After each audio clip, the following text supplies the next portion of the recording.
This is Max from Plane Ride, and you're listening to Live Metal Puppets. Hell yeah.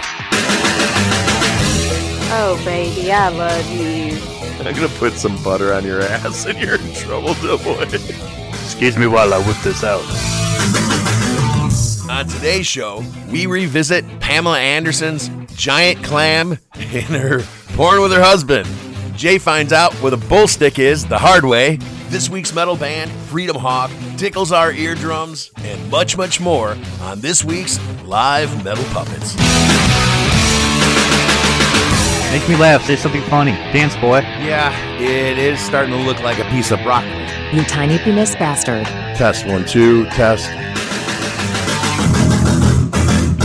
We're 1/12 of the way through January, and I'm still alive. Yep. Mary Tyler Moore kicked it last week. She was hot. Back in the day. She was one of my first masturbatory ladies. Yeah. Yeah, I got a correction to make. I fucked something up. You did or I did?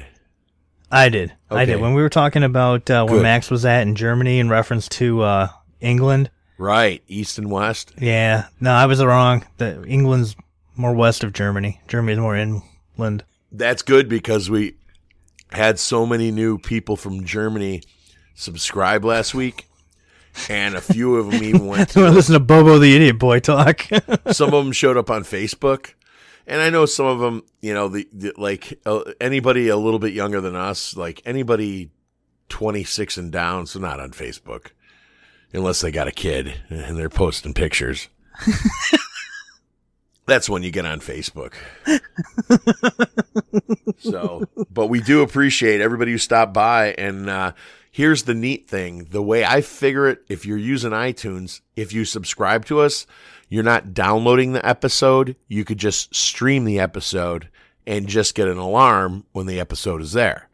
So less memory on your phone taken up while you're taking penis shots and sending them to the chick in 2 cubicles over. I always do that. I've done that. I thought that was my thing. But I put sunglasses on my penis so they don't know who it is. Good call. I like to take a Sharpie and kind of color it in so it looks like Darth Vader's helmet. That's weird. I never thought of that. The mask looks funny, though. Oh, man. Because I draw like a little vent on him. Yeah. Whew.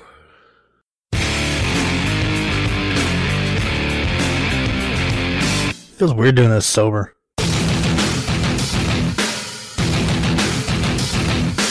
Anybody got a buzz tonight? Okay, every time I drink, it goes bad. Last time I drank, I had whiskey dick. Boy, that does not taste good. Body talk, how about take it like that? Oh man, I love it.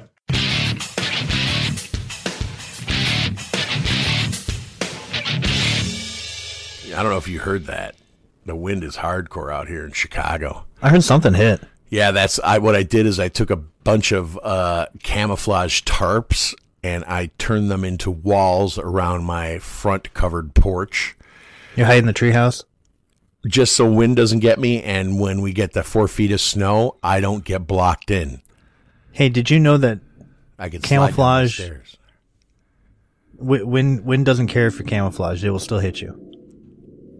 Yeah, but no, it's stopping the wind. I can go stand on that porch with 80 degrees. I know what you mean. I'm just fucking with you. Yeah, camouflage. I just got camouflage because it's the closest thing to match the treehouse. Because I live in a treehouse. I got a story to tell you. It's an endearing story about my dogs. About the dog? Yeah. Your pets. Over here. The dog? And me playing with the dogs. Your pets. Yeah. Yeah, which one? You got a few of them. Both of them. Your pets? Yeah. Okay. We went to the store the other day and we got something called a bully stick. Have you ever heard of this thing? Never heard of a bully stick. I hadn't either, but it seemed interesting enough to buy for the dogs. These things were about 20 some odd inches long. Okay. It's almost like a ridiculous size. So we get home and we're messing with it. messing with the dogs, and these things are about 20 some odd inches long. 20 inches. Why don't we get this for them? Because it's funny to watch dogs play with really big things. We used to get like the really big bones from the store. And they had various sizes, but this one was 2 feet long. And I figured, if they like it, then at least they'll be busy for a while and they won't be bothering me doing other, Wow. So we get it home and watching TV, and I get the idea. I'm like, we'll give them to the dogs and see how we do. So I took the label off, and they were all kinds of interested. And so I thought it'd be funny if I acted like it was my toy. So I got down on the floor. And all hands and knees, and I put it in the middle, and they kind of like grabbed on the ends. So I was kind of like moving forward and backwards and just kind of messing with them, right? Because it was brand new. I'm like, it doesn't have dog spit all over it and stuff. Right. I mean, it tasted kind of weird. So, we're laughing about it. It was funny. And then I unwrapped the other one, let they go disappear and do their thing. Well, it was later this afternoon that my mother-in-law shows up, and we're telling her about this. Uh-huh. That we got these bully sticks. Uh-huh. Well, she goes, Jay, you know what that is, right? I said, no, can't really identify it. She goes, that's a bull penis. I'm like, oh my God, I had a bull penis in my mouth.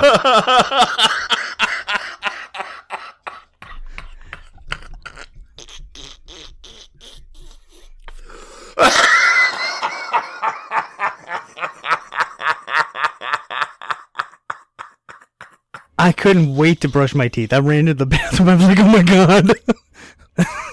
I had no idea. It's a dog toy. Who buys it? Who sells bull dicks for dogs? This week. Holy shit, that's good. And that was your mother-in-law to everybody on this earth? Oh. Well, yeah, she knew, she was raised on a farm, so she knows these things. I'm like, what? Oh, really? Yeah, they owned like a dairy farm, so that was normal. Okay, I grew up on a small ranch, so I would know a horse's penis if I saw one, but I wouldn't know it if it wasn't attached to him. Right? Yes, it's a totally unidentifiable thing. It's not like it had a head on the end of it or anything like that. It was just like 2 feet long, and yeah, they probably cut that part off and sent it to Japan as a delicacy. right, bold. Sorry, Japan. Everybody in Japan's like, why are they laughing? I grind it up and I put it in my coffee. It tastes great. When Christy Loyal told her doctor she wanted to keep her foot, he thought she was joking. What? In 2011, 25-year-old Loyal noticed her pinky toe was going numb. Uh-oh. And after numerous doctor visits, the surgery has had to remove her foot. Doctors told her she had cancer and her foot in her lower leg. She had to have it amputated just weeks after, and she asked the doctors if she could keep her foot. Oh, my God. That's where you say no. There's a photograph of like a 10-month-old baby holding mommy's skeletal foot. Okay, the doctors... God. It's sick. Doctors thought I was joking, but I was serious, and I was like, no, I really want it back, Loyola said. And a month later, she was able to pick up her foot in a red biohazard bag from the hospital. She decided to send the foot to the Skulls Unlimited, and just 4 months later, she had a foot keepsake of her skeletal bone. I was really happy. I thought it was the coolest thing ever, Loyal said. My cousins and my friends had the idea to starting an Instagram, and I thought it was a brilliant idea. So her Instagram is @1footwander. That's WANDR, and that's the word 1, footwander at Instagram. I'm glad that she managed to take a terrible situation and feel good about it. That's just fucked up, though. Okay, dude. Awesome. She started posting funny pictures. So, like, that big blue square that has the wheelchair person on it and you can't park there? Yeah. She put her foot on the wheelchair person's foot and took a picture. So the wheelchair person has a real skeleton foot. That's funny. All right. Yeah, she's got a twisted sense of humor. Yeah, she's starting to take all these crazy pictures. That's pretty cool. I'm glad that's just way over the top. I guess it's sanitary by now. Yeah, well, because the flesh is gone. Nothing's going to break down or anything. I mean, it's not going to smell weird. Probably smells a little bit. She probably has like a real thick lacquer on it or something. I don't know. Yeah, because they used to use back when they had the real skeletal bodies. I mean, those were real bones. They stopped that a long time ago. It's easier just to make plastic ones than kill people. It's a lot of work to get the bones out of people. Yeah, because they were just killing people to do that. Well, no, dude, they had... Could you imagine? It's bad enough. They had people in, like, third world countries, they would buy them, basically. For hundreds of years, the medical profession in America has actually used murdered people. And if you think I'm lying, Stuff You Should Know has a whole podcast about it. And it's about an hour long. And they go through detail to detail, and they say today what happens is we are buying them from India, but a lot of those people that we're buying from India, those bodies that we're buying, are people who were killed to sell their body. Yeah. Yeah, that's what they say is going on nowadays. Oh, yeah, that's why you don't see real bodies anymore, or real actual skeletons. I wear a uniform, and I'm not a cop. But my uniform allows me to walk into anywhere in the world. And I'm not involved with law enforcement whatsoever.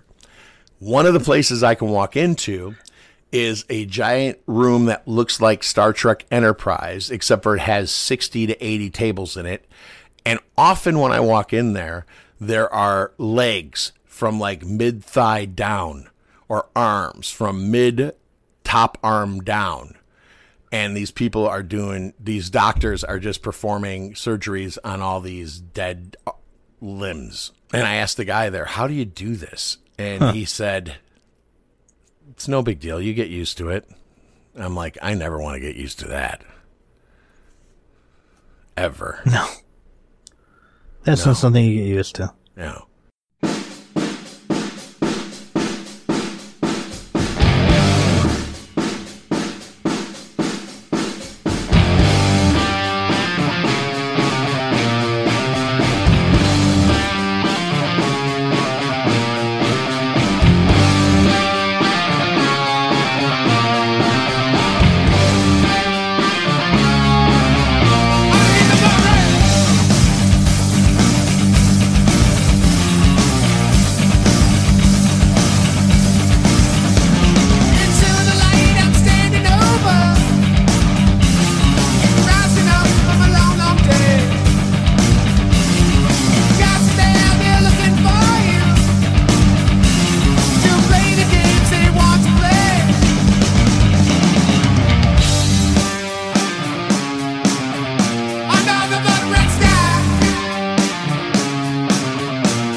That was Blood Red Skies from Freedom Hawk, with Brandon O'Neill on guitar, Lenny Hines on drums, guitarist and vocalist T.R. Morton. That dude sounds just like Ozzy.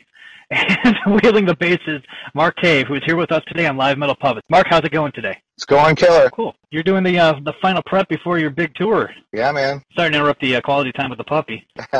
he's an 80-pound puppy. Lab. Likes to swim forever. Oh, I bet. You've got an Eddie Van Halen style guitarist. You know, John Bonham on the drums.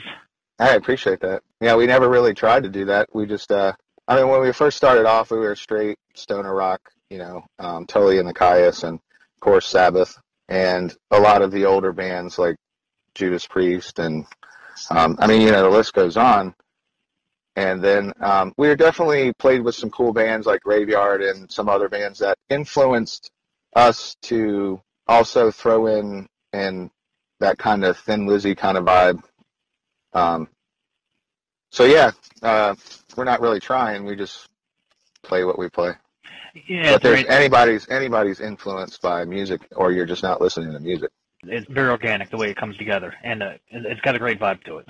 How did you guys meet? I mean, you guys have been playing since 2005. Actually, I met TR in 1996. I actually dated his sister back then. I think it's time that you knew that. I'm dating your sister. It's about time you had a woman in your life. Thanks, but you're not mad? Of course not.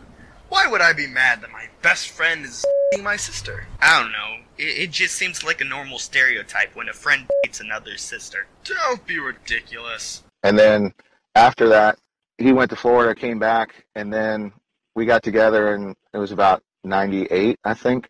And that's when we wrote Going Down. And then we were just jamming together and couldn't really lock down a drummer, and then we found Lenny. And then we were playing then, and my brother was playing in an old, like another like prog rock, super technical band.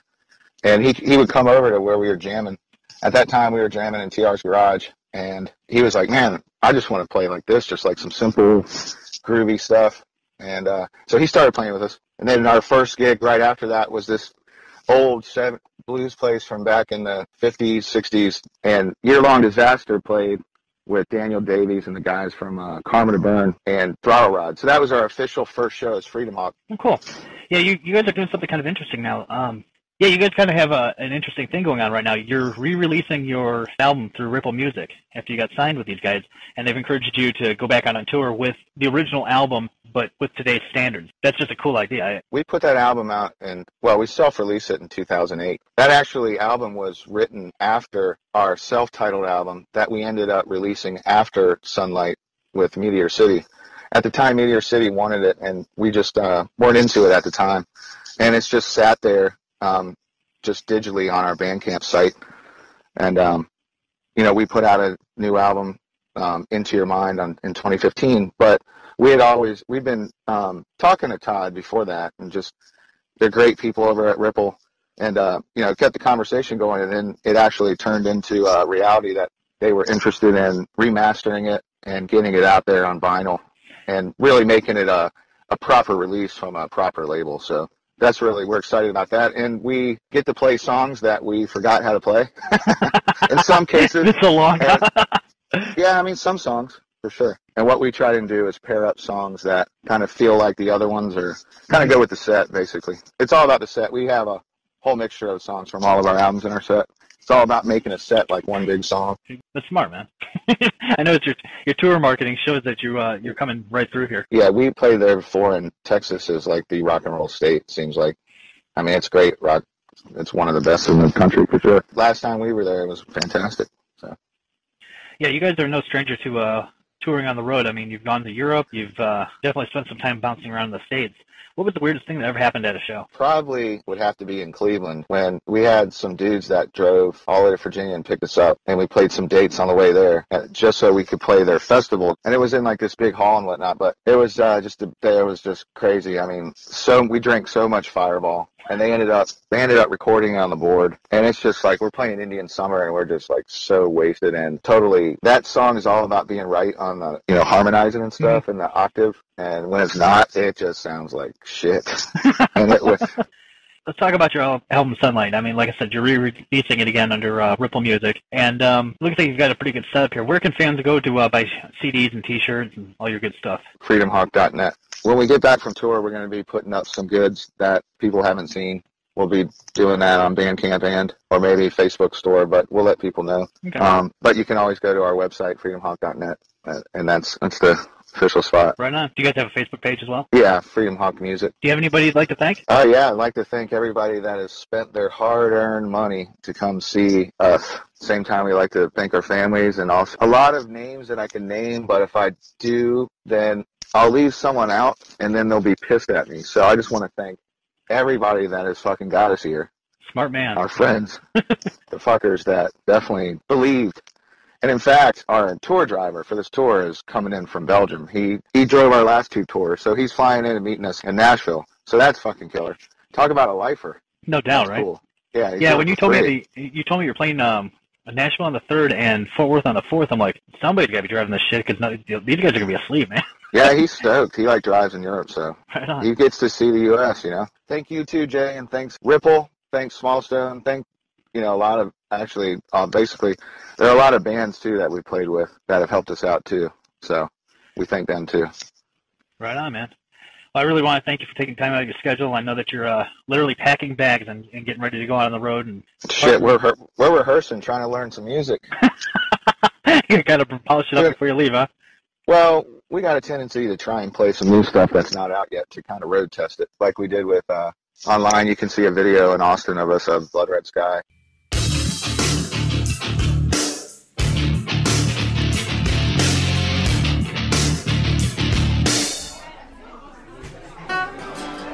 I don't know where I'm going, but I sure know where I've been. Hi. Can I buy you a drink? What's wrong with your arm? Oh, I get stung by dangerous insects for a living. You're fucking dumb. Did you drop out of high school? Yeah, I dropped out of high school, lost my hair at 22, been wearing this hat since 23, and decided my claim to fame is going to be get stung by insects. Okay, bug boy. You can buy me a drink. Let me show you my South American giant centipede. Holy shit, you got it tattooed, huh? It looks just like a centipede. Yeah, I got my nipples tattooed into ladybugs. Oh, that's nice.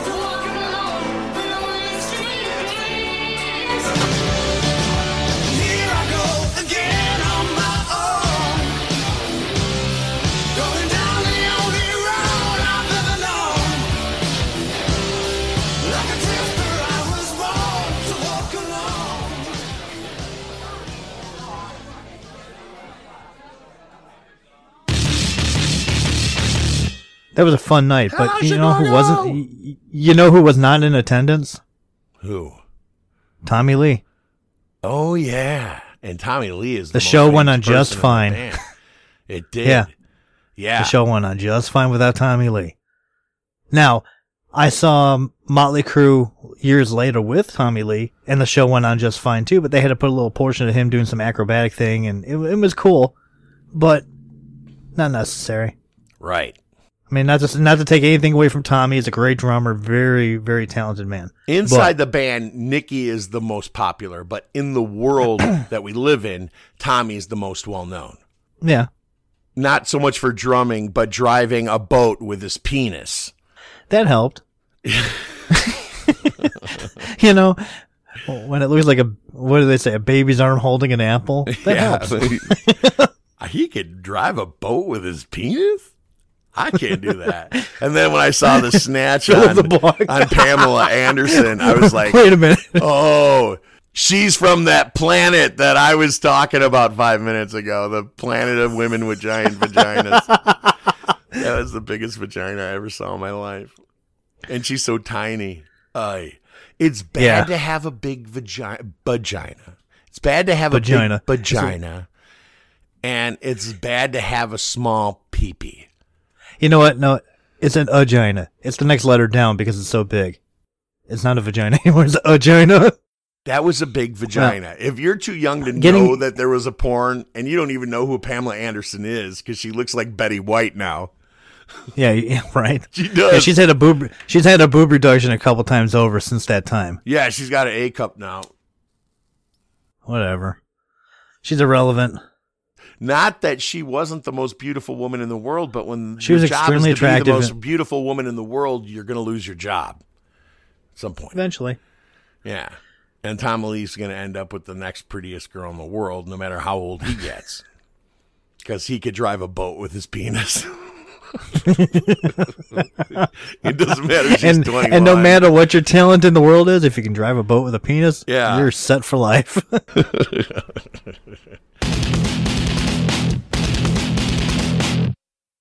We've got an advertiser. Who? Ford is trying out a new product line, and they want to debut it on the show. Ford Motor Company presents the Ford STD.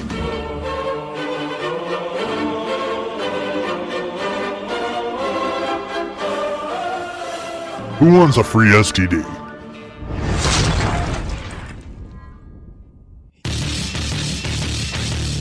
Batches. I don't have to show you any stinking batches.